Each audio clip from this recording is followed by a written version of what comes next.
Good evening mga kabadis.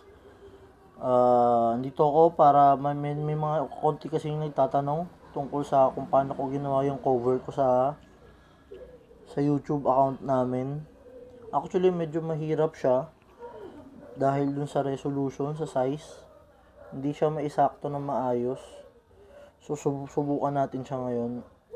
Ang kinuha kong editor is Picsart. Nasuggest lang to sa akin ng isang barkada ko. Sinubukan ko lang din. Ito mga finish product ko. So kukuha kang picture. Parang ganito, isang picture na to. Ayan.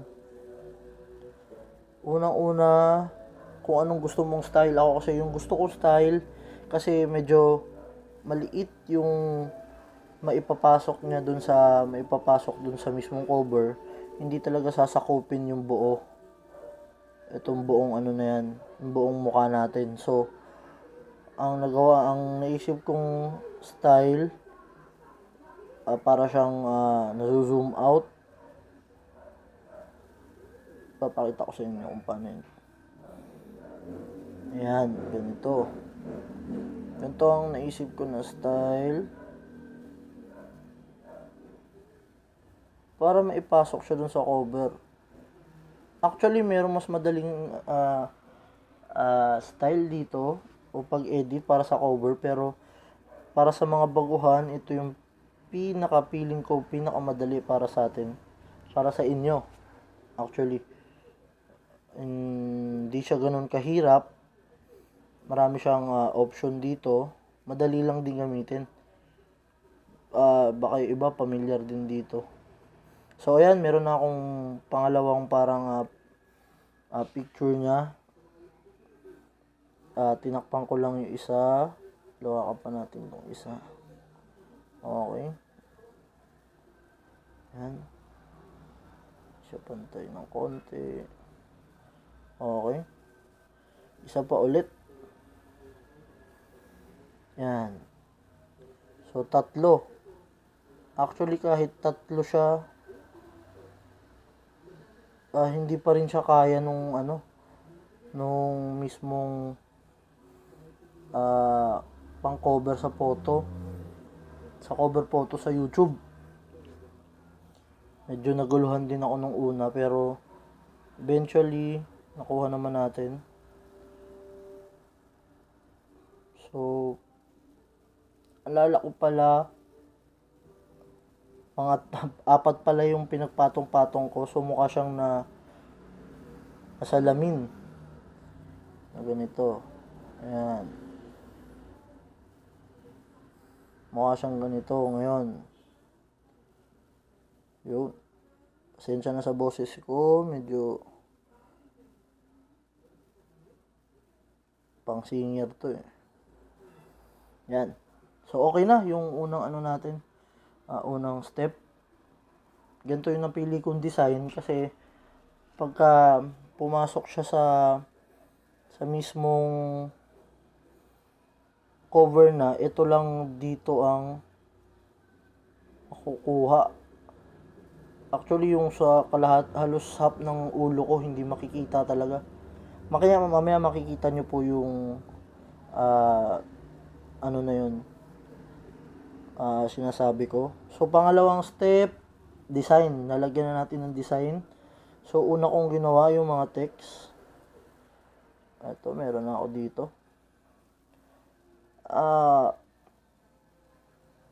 Isang tip pala para sa gagawin yung cover, mas maganda yung paslan siya.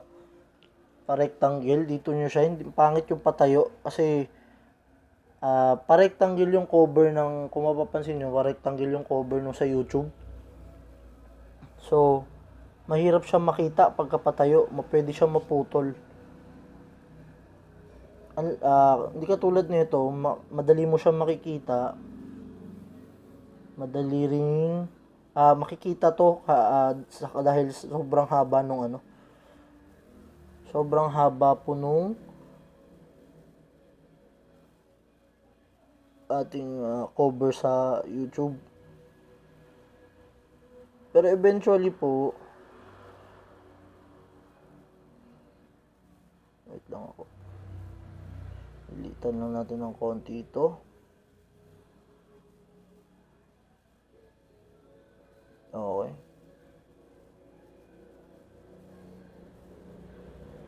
Yan.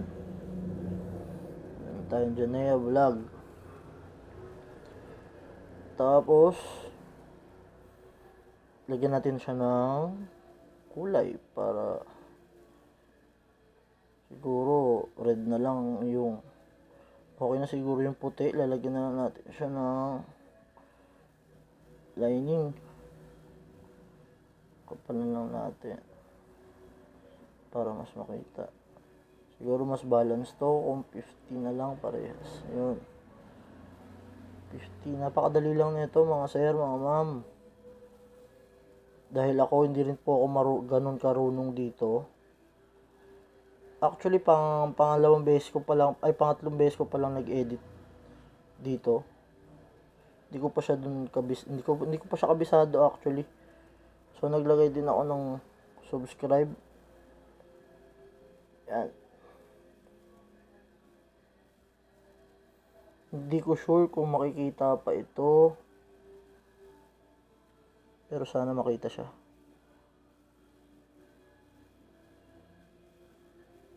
Oh, shit. Yan.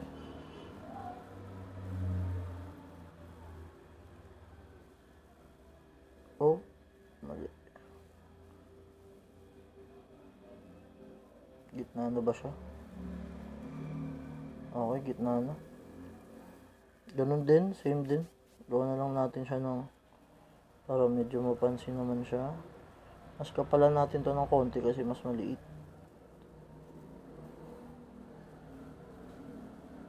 Yan. Napakadali lang mga sir. Cover photo na po ito. Panimula, pwede nyo yung baguhin po ito kung sakaling mas matuto kayo mag-edit. Pero feeling ko isa to sa pinakamadaling panimula sa cover photo po ninyo. Tapos lagyan natin ng konting effects para naman hindi siya matamlay. Okay. Ayun, kumulay.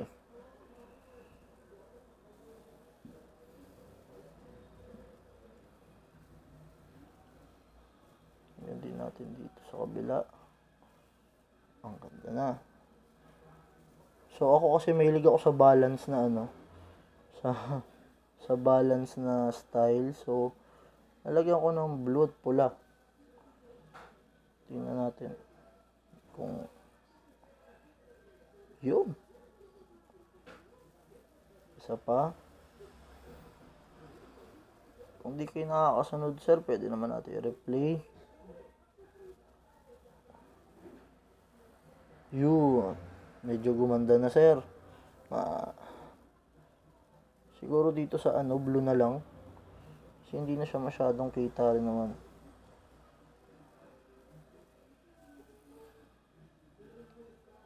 Yun. Okay na po siya. Maganda naman tignan.